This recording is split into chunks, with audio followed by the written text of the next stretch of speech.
کہ محمد سے وفا تو نے تو ہم تیرے ہیں، یہ جہاں چیز ہے کیا لوح و قلم تیرے ہیں۔ دوستو یہ تو سب کو پتا ہے کہ اس شعر میں ہم اور قلم قافیہ ہیں، لیکن بہت کم لوگ ہیں جن کو یہ پتا ہوگا کہ یہ شعر فاعلاتن فعلاتن فعلاتن فعل کے وزن پر ہے۔ کہ محمد فاعلاتن سے وفا تو فعلاتن نے تو ہم تے فعلاتن رے ہیں فعل۔ اب یہ فاعلاتن فعلاتن فعلاتن فعل کیا ہے، انشاءاللہ اس کورس میں ہم تفصیل کے ساتھ، آسانی کے ساتھ، چھوٹے چھوٹے اسباق کی شکل میں پوری وضاحت کے ساتھ اس کو انشاءاللہ سمجھنے والے ہیں۔ تو دھیان سے سنیے گا ساری ویڈیوز کو اور اچھی طریقے سے اہتمام کے ساتھ مشق بھی کیجیے گا تاکہ آپ کو سمجھ میں بھی آئے اور آپ کی مشق بھی ہو جائے۔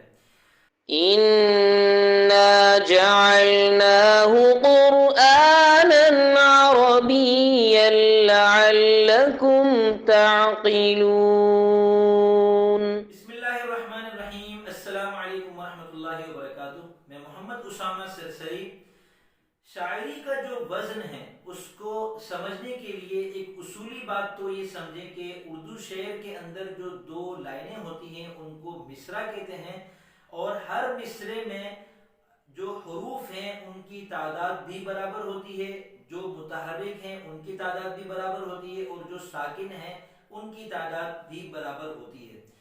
اب یہ ہمیں کیسے پتہ چلے گا؟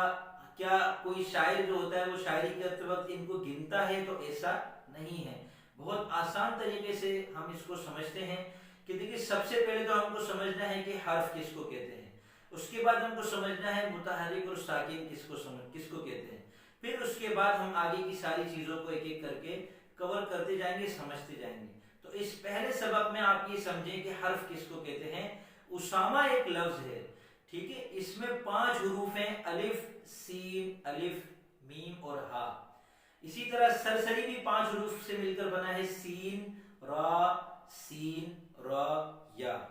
تو آپ کو پتہ چل گیا کہ الف با تا سا جو ہوتے ہیں یہ حرف ہوتے ہیں، اور ان حروف سے مل کر جو بنتا ہے اس کو لفظ کہتے ہیں۔ تو اب اس سبق کا کام آپ کو نیچے کمنٹ میں لکھ کر یہ دکھانا ہے کہ آپ کے جو نام ہیں اس کے اندر کون کون سے حروف پائے جاتے ہیں۔